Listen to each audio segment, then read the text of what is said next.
Hello students, welcome to SMDT girls college YouTube channel. आज के lecture के अंदर हम बायोटिक फैक्टर का नेक्स्ट पार्ट पढ़ेंगे। बायोटिक फैक्टर्स के अंदर हम पढ़ क्या रहे हैं? बायोटिक फैक्टर्स के अंदर हम इकोलॉजिकल इंटरेक्शन थे क्या? इकोलॉजिकल इंटरेक्शन हमने उनको कहा था कि लिविंग ऑर्गेनिजम्स जो इंटरेक्शन कर रहे हैं एक दूसरे के साथ में, इंटरेक्शन अमंग ऑर्गेनिज्म, उसे ही हमने इकोलॉजिकल इंटरेक्शन, और इकोलॉजिकल इंटरेक्शन के अलावा इसे पॉपुलेशन इंटरेक्शन, कम्युनिटी इंटरेक्शन के नाम से भी जाना जाता है। कम्युनिटी इंटरेक्शन बोलो या इकोलॉजिकल इंटरेक्शन बोलो, एक ही बात होती है। इनके अंदर हमने कौन सा इंटरेक्शन के बारे में डिस्कस कर रहे हैं? इसको हमने दो टाइप्स के इंटरेक्शन में डिवाइड किया था, पॉजिटिव इंटरेक्शन में और नेगेटिव इंटरेक्शन में। जिसको हमने पॉजिटिव इंटरेक्शन को शुरू किया, पॉजिटिव इंटरेक्शन के अंदर हमने म्यूचुअलिज्म जो है प्रीवियस लेक्चर के अंदर कंप्लीट किया है। क्या कंप्लीट किया है? म्यूचुअलिज्म जो है वो प्रीवियस लेक्चर के अंदर हम कंप्लीट कर चुके हैं। ये म्यूचुअलिज्म था क्या? म्यूचुअलिज्म के लिए हमने ये कहा था कि जो दो स्पीसीज इंटरेक्ट कर रही है एक दूसरे से, वो दोनों एक दूसरे के लिए क्या होगी? दोनों ही एक दूसरे के लिए बेनिफिशियल होगी। यहाँ पर हमने कुछ पॉजिटिव के, प्लस के, माइनस के एंड ज़ीरो के साइन का यूज़ किया था। प्लस के साइन का मीनिंग क्या था? यदि इस पर्टिकुलर स्पीसीज़ को बेनिफिट हुआ तो उसके लिए हम प्लस डिनोट करेंगे। यदि इसको हार्म हुआ, कोई हानि हुई, तो उसके लिए हम माइनस को डिनोट करेंगे। यदि इस पर कोई इफेक्ट ना हो तो यहाँ पे हम ज़ीरो को डिनोट करेंगे। तो म्यूचुअलिज्म के अंदर हो क्या रहा था? म्यूचुअलिज्म टाइप के इंटरेक्शन के अंदर दोनों ही स्पीसीज़ को बेनिफिट हो रहा था। क्या? जो दो स्पीसीज़ इंटरेक्ट कर रही थी, इन दोनों ही स्पीसीज़ को लाभ हो रहा था, बेनिफिट हो रहा था। इसलिए हमने यहाँ पे प्लस प्लस के साइन को डिनोट किया है। क्या? प्लस प्लस के साइन को डिनोट किया है, जो ये कह रहा है कि इसमें जो इंटरेक्शन कर रही है दोनों स्पीसीज़, उन दोनों को ही प्रॉफिट हो रहा है। आज के लेक्चर में हम पढ़ेंगे कॉमनसेलिज्म के बारे में। किसके बारे में? ये कॉमनसेलिज्म था क्या? कॉमनसेलिज्म के लिए हमने कहा था कि ये पॉजिटिव इंटरेक्शन का सेकंड पार्ट है। ठीक है, कॉमनसेलिज्म होता क्या है? कॉमनसेलिज्म जो है, इनमें जो दो स्पीसीज़ इंटरेक्ट करेगी एक दूसरे के साथ में, ये जो दो स्पीसीज़ इंटरेक्ट कर रही है, इनमें से एक स्पीसीज़ तो बेनिफिट रहेगा, एक स्पीसीज़ को तो लाभ होगा, दूसरी ये स्पीसीज़ जो है इस पर कोई इफेक्ट ही नहीं पड़ेगा। ना तो इसके लिए ये बेनिफिशियल है, ना ही इसके लिए ये इंटरेक्शन जो कर रहा है ये हार्मफुल होता है। इसकी डेफिनेशन के अंदर हमने लिखा है, किसकी डेफिनेशन में? कॉमनसेलिज्म की डेफिनेशन में हमने लिखा है,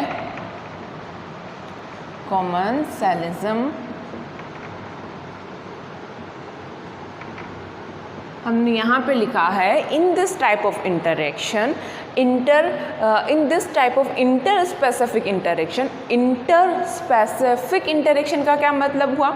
इंटर स्पेसिफिक इंटरेक्शन इसलिए कह रहे हैं क्योंकि इसमें जो दो डिफरेंट स्पीसीज़ एक दूसरे के साथ में इंटरेक्शन कर रही है, ये एक सेम स्पीसीज़ से नहीं है, ये अलग स्पीसीज़ है, ये भी अलग स्पीसीज़ है। इसलिए यहाँ पे हमने क्या वर्ड यूज़ किया है? Inter specific interaction. In this type of inter specific interaction, one species get benefited, कि एक को तो फ़ायदा हो रहा है, one species get benefited and other have no effect. इससे कुछ भी इफेक्ट नहीं पड़ रहा, इसे ना तो फ़ायदा हो रहा है, ना ही उसके लिए कोई हानि हो रही है। इस टाइप के इंटरेक्शन के बारे में क्या कहा है हमने कहा कि हम कॉमनसेलिज्म को पढ़ेंगे। ठीक है, हम कॉमनसेलिज्म को पढ़ रहे हैं कि कॉमनसेलिज्म है क्या? कॉमनसेलिज्म जो है पॉजिटिव इंटरेक्शन का एक टाइप है। किसका? पॉजिटिव इंटरेक्शन का एक टाइप है। ये हमें बताता क्या है? कॉमनसेलिज्म टाइप का इंटरेक्शन हमसे ये कह रहा है, जो ये दो स्पीसीज़ इंटरेक्ट कर रही है, कौन सी? दो अलग अलग स्पीसीज़ हैं, इंटर स्पेसिफिक स्पीसीज़ है। इंटर स्पेसिफिक का मीनिंग दो डिफरेंट स्पीसीज़ एक दूसरे से इंटरेक्ट करें तो उसे हम इंटर स्पेसिफिक इंटरेक्शन कहेंगे। यहाँ पे हम कह रहे हैं कॉमनसेलिज्म के बारे में कि दो डिफरेंट स्पीसीज़ जो इंटरेक्शन कर रही है, इनमें से एक को तो फ़ायदा होगा, एक के लिए तो ये बेनिफिशियल होगा इंटरेक्शन, एंड दूसरी स्पीसीज़ जो है उस पर कोई इफ़ेक्ट ही नहीं पड़ेगा। कोई इफ़ेक्ट ना होने का मतलब क्या है?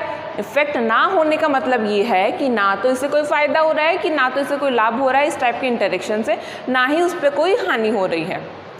जैसे कि एक एग्ज़ाम्पल से समझे हम कि आपको अपने ऑफिस से या फिर जहाँ पे अपने कॉलेज से घर की तरफ जाना है।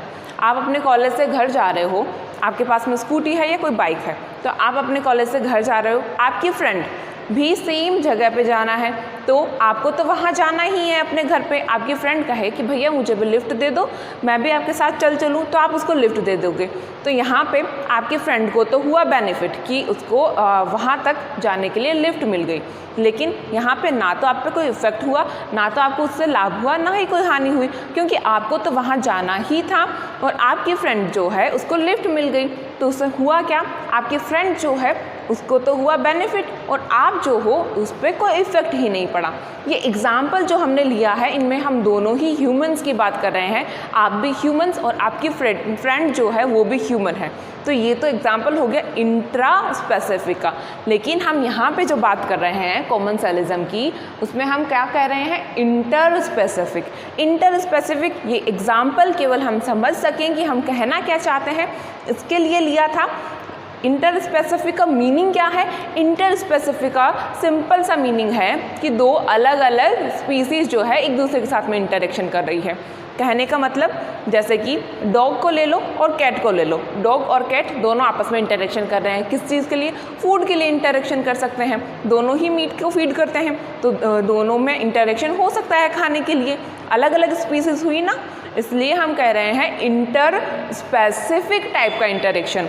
फिर से कॉमनसेलिज्म को समझो, ये कॉमनसेलिज्म क्या कह रही हूँ मैं, कॉमनसेलिज्म के लिए मैं ये कह रही हूँ इसमें जो दो डिफरेंट स्पीसीज इंटरेक्शन कर रहे हैं वो क्या है, उनमें से एक स्पीसीज को तो होगा बेनिफिट और दूसरी स्पीसीज पे कोई इफेक्ट ही नहीं होगा। एग्जाम्पल से समझे, इसके हम एग्जाम्पल ले लेते हैं। किसके एग्जाम्पल देख रहे हैं हम देख रहे हैं कॉमनसेलिज्म के एग्जाम्पल। एग्जाम्पल के लिए हम सबसे पहले ले सकते हैं व्हेल एंड बार्नेकल्स। क्या, whale and barnacles. Whale and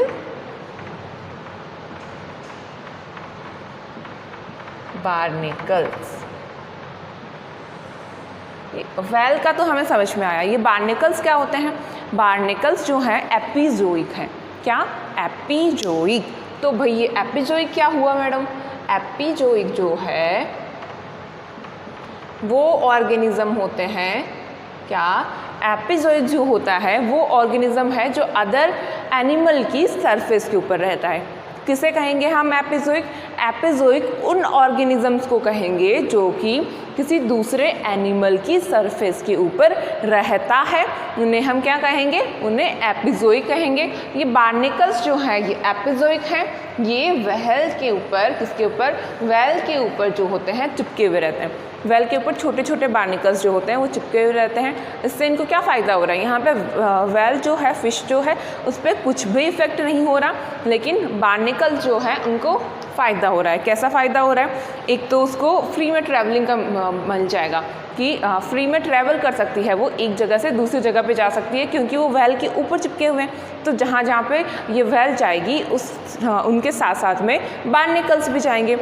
क्या क्या हुआ, एक तो उनके लिए रहने के लिए सूटेबल जगह मिली, व्हेल के ऊपर रह रहे हैं, और उनको एरिया मिलेगा ट्रैवल के लिए, और जहाँ अलग अलग एरिया में ट्रैवल करेंगे तो उनके लिए फूड जो होगा वो भी मिलेगा। ये बार्नेकल्स जो होते हैं व्हेल पे कुछ भी इफेक्ट नहीं डालते हैं, लेकिन व्हेल की वजह से इन बार्नेकल्स को क्या हो रहा है, इन बार्नेकल्स को फ़ायदा हो रहा है। पॉजिटिव एंड ज़ीरो, तो व्हेल क्या हो गई, व्हेल पे कोई भी इफेक्ट नहीं आया, इसलिए यहाँ पे हम ज़ीरो को डिनोट कर देंगे कि इस पर कोई इफेक्ट नहीं है। जबकि बार्नेकल्स को क्या हुआ, बार्नेकल्स को तो बेनिफिट हुआ कि जैसे व्हेल जो है जिस भी डायरेक्शन में जाएगी वहाँ पे वो किसको, बार्नेकल्स को भी अपने साथ में लेके जाएगी। बार्नेकल्स को अलग अलग एरिया में फूड मिल रहा है और एक सूटेबल जगह मिल रही है कि वो व्हेल के ऊपर रह सकता है। सेकंड एग्जांपल लेके देखें हम कि एक और क्या एग्जांपल हो सकता है, एपिफाइट ऑफ प्लांट्स। ये एपिफाइट क्या है, एपिफाइट जैसे कि एपिजोइक का समझा हमने, एपी का मतलब क्या था, अंडर, ऊपर की तरफ रहना, यहाँ पे जोइक एनिमल से रिलेट कर रहा था। एपिफाइट, एपी ऊपर की तरफ, फाइट फोटोन प्लांट्स, एपिफाइट क्या होते हैं? एपिफाइट वो प्लांट्स होते हैं जो कि किसी दूसरे प्लांट के ऊपर ग्रो करते हैं। क्या कह रहे हैं हम? Epiphyte of plants. ये एपिफाइट्स होते क्या हैं? एपिफाइट्स वो प्लांट्स हैं जो कि किसी दूसरे प्लांट के ऊपर ग्रो कर रहे हैं। ऐसे प्लांट्स को हम क्या कह रहे हैं? इन प्लांट्स को हम एपिफाइट कह रहे हैं। क्या? एपिफाइट किसी दूसरे प्लांट के ऊपर ग्रो करेंगे, उन्हें हम उन प्लांट्स को हम एपिफाइट कह देंगे। एग्जाम्पल क्या है? ऑर्किड्स जो होते हैं, कौन? ऑर्किड प्लांट्स जो होते हैं वो बड़े ट्रीज़ के ऊपर ग्रो करते हैं। ऑर्किड प्लांट्स होते छोटे हैं, बड़े ट्रीज़ के ऊपर ग्रो क्यों कर रहे हैं? क्योंकि फॉरेस्ट के अंदर क्या होता है? बहुत बड़े बड़े ट्रीज़ होते हैं। जो छोटे प्लांट्स होंगे नीचे की तरफ, उनको क्या होगा? फोटोसिंथेसिस के लिए लाइट नहीं मिलेगी। तो फोटोसिंथेसिस के लिए लाइट नहीं मिल रही तो फूड का फॉर्मेशन कैसे होएगा? तो ये छोटे प्लांट्स कुछ मॉडिफिकेशंस करते हैं। ऑर्किड्स जो होते हैं बड़े प्लांट्स के ऊपर ग्रो करते हैं। कौन? ऑर्किड्स जो है वो बड़े प्लांट्स के ऊपर ग्रो कर रहे हैं।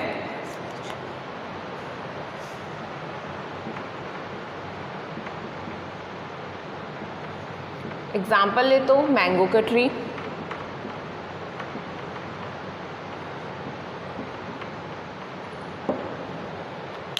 मैंगो ट्री के ऊपर क्या ग्रो कर रहा है? ये ऑर्किड्स जो हैं वो मैंगो के ट्री पे ग्रो कर रहे हैं। वहाँ पे ये मैंगो ट्री को कोई इफेक्ट नहीं हो रहा। क्यों? क्योंकि ये ऑर्किड्स जो हैं वो मैंगो के ट्री से ना तो न्यूट्रिशन ले रहे हैं, ना ही वाटर को एब्जॉर्ब कर रहे हैं। वो उस पर किसी भी तरह का इफ़ेक्ट नहीं डाल रहे हैं। केवल वहाँ पे उनकी रूट जो है वो स्टेबल हुई है। केवल वहाँ पे उनकी रूट स्टेबल हुई है ताकि ये ऑर्किड्स, छोटे प्लांट्स जो है फोटोसिंथेसिस के लिए लाइट को एब्जॉर्ब कर सके। क्योंकि यदि ये नीचे रहेंगे तो इनके पास में लाइट नहीं आएगी, क्योंकि ऊपर बिग प्लांट्स की कैनोपी जो है वो बहुत ज़्यादा है, इसलिए लाइट जो होगी इनके पास में पहुँचेगी नहीं। तो ये ऑर्किड्स प्लांट्स जो होते हैं मैंगो के ट्री के ऊपर ग्रो करते हैं। ना तो उस मैंगो ट्री से ये न्यूट्रिशन ले रहे हैं, ना ही वाटर को एब्जॉर्ब कर रहे हैं उस मैंगो ट्री से, इसलिए मैंगो के ट्री पर तो कोई भी इफ़ेक्ट नहीं पड़ेगा। किस पे कोई भी इफ़ेक्ट नहीं पड़ रहा? मैंगो ट्री पे कोई भी इफ़ेक्ट नहीं पड़ रहा, लेकिन ऑर्किड प्लांट्स जो हैं इनको सनलाइट मिल रही है। अब तो ऊपर प्रेजेंट है ना, इसलिए सनलाइट इजीली उनको मिल जा रही है, इसलिए इनको तो फ़ायदा हो रहा है। ऑर्किड प्लांट्स को फ़ायदा हुआ, बेनिफिट हुआ, जबकि ये मैंगो ट्री जो है जिनके ऊपर ऑर्किड प्लांट्स ग्रो किए हैं उनको कोई भी इफ़ेक्ट नहीं पड़ा। तो ये किस टाइप के एग्जाम्पल को दर्शा रहा है, किस टाइप के इंटरेक्शन को बताता है? ये कॉमन सेलिज्म टाइप के इंटरेक्शन को हमें बता रहा है। एक और एग्जाम्पल ले लें हम, लियंस का लताएँ कंटिकाएँ। हमने बहुत सारी लताएँ देखी होगी, वो क्या करती हैं? उनकी जड़ें तो ज़मीन में होती हैं, लेकिन वो दूसरे अदर प्लांट्स जो उसके पास में खड़े हैं उन पर क्लिम्बरिंग करती है। क्या? उनके तने से लिपट जा रही है ताकि वो फोटोसिंथेसिस कर सके और उनको मैकेनिकल सपोर्ट मिल सके। इसलिए इन लताओं को तो क्या हो रहा है? लताओं को तो हो रहा है बेनिफिट, और जो जिस प्लांट को इन्होंने सहारा लिया है, मैकेनिकल सपोर्ट लिया है, उस स्टेम के अराउंड, जिस प्लांट के स्टेम के अराउंड ये लिपटी है, उस पर कोई भी इफ़ेक्ट नहीं आ रहा है, इसलिए उस पर क्या होएगा? उस पर कोई इफ़ेक्ट नहीं है, तो उसे हम ज़ीरो से डिनोट कर देंगे। और एग्जाम्पल लेके समझे हम तो चारण पशु और बगुला पक्षी। चारण पशु या बगुला पक्षी ग्रेजिंग एनिमल्स और बगुला पक्षी ग्रेजिंग एनिमल्स, ये किस तरह से कॉमन सेलिज्म को बता रहे हैं, अभी हम इसके बारे में डिस्कस करेंगे। कौन? ग्रेजिंग एनिमल्स, वो पशु जो कि घास को खाते हैं, चारा खाते हैं, चारण पशु एंड हरण बर्ड्स। क्या लिखा है हमने? हम कह रहे हैं चारण पशु जो कि घास को खा रहे हैं, काऊ, बफेलो, ये सब घास को खाते हैं। और बगुला पक्षी, ये क्या? बगुला पक्षी क्या करता है? इन काऊ और बफेलो के आसपास में रहता है। जब ये चारण पशु जो है घास को या वनस्पतियों को खा रहे होते हैं तो उस घास के अंदर क्या होता है? इंसेक्ट्स होते हैं, छोटे छोटे कीट होते हैं। जब ये काऊ और बफेलो जो है इसे फीड करेंगे घास को, तो ये इंसेक्ट्स जो होंगे इस घास से ऊपर की तरफ उड़ेंगे। बगुला पक्षी ये जो इंसेक्ट्स बाहर की तरफ आ रहे हैं इनको खाएगा। बगुला पक्षी जो है इन इंसेक्ट्स को फीड करेगा, इसलिए यहाँ पे बगुला पक्षी को तो बेनिफिट हो गया, लेकिन काऊ पे या फिर उन बफेलो पे कुछ भी इफेक्ट नहीं पड़ा उस बगुला पक्षी की वजह से। इसलिए क्या हुआ, बगुला पक्षी हेरन बर्ड्स जो है उसके लिए तो ये हो गया बेनिफिशियल, एंड ग्रेजिंग एनिमल्स चारण पशु जो है उनके लिए क्या हो गया, ज़ीरो, न्यूट्रिएंट कोई भी इफेक्ट नहीं पड़ रहा है। इसका कोई और एग्जांपल लेके समझे हम तो हम कह सकते हैं पायलट फिश, कौन, पायलट फिश एंड शार्क।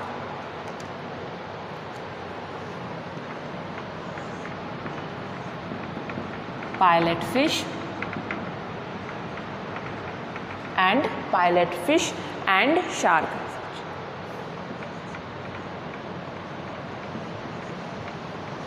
ये पायलट फिश और शार्क करते क्या है, पायलट फिश जो होती हैं वो शार्क के साथ साथ में जलती है। किसके, पायलट फिश जो है वो शार्क मछली जो है उसके साथ साथ में रहती है।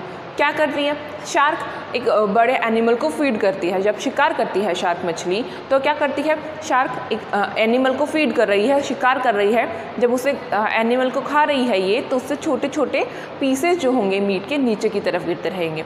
तो शार्क ऐसे तो नहीं है कि इस एनिमल बॉडी को तो मैं छोड़ूं, पहले ये नीचे जो पीसेस गिर रहे हैं इनको इकट्ठा करूं कि भाई ये नीचे कैसे गिर गए, मैं इनको भी फीड कर लेती हूँ। ऐसा नहीं करती है वो एक कंप्लीट एनिमल बॉडी को फीड कर रही है। जब वो उस एनिमल बॉडी को शिकार करती है तो जो कुछ मीट के पीसेस नीचे की तरफ गिरते हैं ये पायलट फिश जो है उन मीट के पीसेस को फीड करती है। कौन, पायलट फिश जो है कार्निवोर कॉमनसेलिज्म है। कार्निवोर का मतलब क्या है, मीट ईटर है, मीट को फीड करती है। और कॉमनसेलिज्म का मतलब क्या है, कॉमनसेलिज्म इंटरेक्शन को प्रदर्शित कर रही है। किसके साथ में, शार्क के साथ में। शार्क जब भी कोई शिकार करेगी तो एक कंप्लीट एनिमल बॉडी को वो फीड करेगी, उससे जो कुछ मीट के पीसेस नीचे की तरफ गिर रहे होंगे पायलट फिश जो होगी उन मीट के पीसेस को खाएगी। तो यहाँ पे किसको बेनिफिट हुआ, यहाँ पे पायलट फिश को तो हुआ बेनिफिट और शार्क के ऊपर कोई भी इफेक्ट नहीं पड़ा। शकर फिश एंड शार्क का भी कुछ ऐसा ही इंटरेक्शन होता है। किसका, sucker fish and shark. Sucker fish and shark. Sucker fish से उसके मीनिंग से ही हमें समझ आ रहा है कि वो शार्क पे ऊपर चिपक जाएगी, उससे शक करेगी शार्क के ऊपर। क्या कर रही है ये शकर फिश, उस शार्क की अंडर सरफेस की तरफ उनसे चिपक जाती है। जिससे होगा क्या, जिससे होगा ये जहाँ जहाँ पे शार्क जाएगी वहाँ पे ये शकर फिशेस भी जाएंगी। उनको एक तो प्रोटेक्शन मिल गया, रहने के लिए जगह मिल गई और खाने के लिए भी खाने के लिए फूड भी मिल रहा है। जिनको शकर फिश को खाने के लिए फूड मिल रहा है, शार्क के साथ में उनको प्रोटेक्शन भी मिल रही है और रहने की जगह भी मिल रही है। तो शकर फिश के लिए तो ये हो गया बेनिफिशियल। किसके लिए, शकर फिशेस के लिए तो ये हुआ बेनिफिशियल और शार्क के ऊपर कोई भी इफेक्ट ही नहीं पड़ रहा। क्या, शार्क के ऊपर कोई भी इफेक्ट नहीं पड़ रहा इन शकर फिशेस की वजह से। और एग्जाम्पल लेके देखें हम तो हम बात कर सकते हैं जकल्स जो होते हैं। किसको, जकल्स भेड़िए जो होते हैं वो टाइगर के एंड लायन के पीछे चलते हैं। क्यों, कुछ जकर्स या भेड़िए जो होते हैं ग्रुप में टाइगर्स और लायन के पीछे पीछे चल रहे होते हैं। क्यों ऐसा करते हैं, जब टाइगर या फिर लायन जो है वो शिकार करेगा, खाने के बाद में, टाइगर के खाने के बाद में जो कुछ बचा हुआ रह जाएगा, ये भेड़िए जो हैं उस बचे हुए फूड को फीड कर रहे होते हैं, इसलिए ये इनके पीछे पीछे चल रहे हैं। कौन, जकल्स।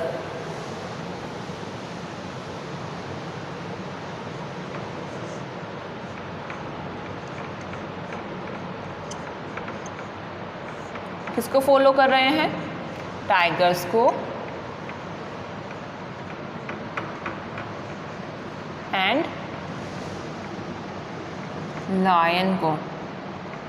क्यों फॉलो कर रहे हैं, ये भेड़िए टाइगर और लायन को फॉलो क्यों कर रहे हैं, क्योंकि टाइगर या लायन जब भी शिकार करेगा तो उनके खाने के बाद में जो कुछ भी बच जाएगा वो सब कौन खाएगा, ये भेड़िए जो हैं उन सबको उस बचे हुए खाने को खाएंगे। इसलिए ये उनको पीछे पीछे चल रहे हैं, किसके, टाइगर्स के एंड लायन के। यहाँ पे ना तो टाइगर पे और ना ही लायन पे कोई इफेक्ट पड़ा, क्योंकि उन्होंने तो अपना खाना खा लिया। बचा हुआ खाना कौन खा रहा है? ये भेड़िए, जैकल्स जो हैं वो बचा हुआ फूड को फीड कर रहे हैं, इसलिए जैकल्स के लिए या भेड़िए के लिए तो ये बेनिफिशियल हो गया, और टाइगर और लायन पे कोई भी इफेक्ट नहीं पड़ा। तो हमने आज के लेक्चर में किया क्या है? आज के लेक्चर के अंदर हमने कॉमनसेलिज्म के बारे में पढ़ा। किसके बारे में? आज के लेक्चर के अंदर हमने कॉमनसेलिज्म इंटरेक्शन के बारे में पढ़ा, जिसके लिए हमने ये कहा जो दो स्पीसीज इंटरेक्ट कर रही है उनमें से एक को होगा फ़ायदा, एक के ऊपर कोई भी इफेक्ट नहीं पड़ेगा। इसलिए हमने इसको किससे डिनोट किया? प्लस के साइन से एंड ज़ीरो के साइन से। किस साइन से डिनोट किया है? प्लस साइन से एंड ज़ीरो के साइन से। प्लस साइन हमें क्या बोल रहा है कि जो एक स्पीसीज़ है उसे हो रहा है बेनिफिट, दूसरी स्पीसीज़ जो है उस पर कोई भी इफेक्ट नहीं पड़ रहा। इसके कुछ एग्जाम्पल्स लेके देखिए हमने। क्या एग्जाम्पल्स लिए थे हमने? Well and barnacles. Barnacles well के ऊपर चिपक जाते हैं, वेल जहाँ जहाँ पे भी जाएगी बार्निकल्स उनके साथ में जाएंगे। बार्निकल्स होते कौन है? बार्निकल्स एपिजोइक होते हैं। ये वेल के ऊपर चिपके हुए हैं, इनको एक तो जगह मिल रही है रहने के लिए, स्टेबल जगह मिल रही है, और क्या मिल रहा है? खाने को मिल रहा है, और ये साथ में फ्रीली ही उनके साथ में ट्रैवल कर सकते हैं। फिर हमने देखा एपिफाइट। एपिफाइट कौन थे? वो प्लांट्स जो कि अदर प्लांट्स के ऊपर रहते हैं। एपिफाइट एग्जाम्पल देखा हमने orchids and mango tree. Orchids जो होते हैं वो मैंगो ट्री के ऊपर रहते हैं। ऑर्किड्स क्या कर रहे हैं? फोटोसिंथेसिस के लिए उनको सनलाइट मिल रही है, क्योंकि ये अब मैंगो ट्रीज़ के ऊपर हैं, जबकि मैंगो ट्री पर कोई भी इफेक्ट नहीं पड़ रहा। क्यों नहीं पड़ रहा?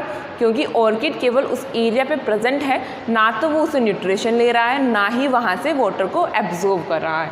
ये बात हुई एपिफाइट की। फिर हमने पढ़ा लताओं के बारे में, कंटिकाओं के बारे में, जिसके लिए हमने कहा कि ये जो लताएं होती हैं इनका होता क्या है?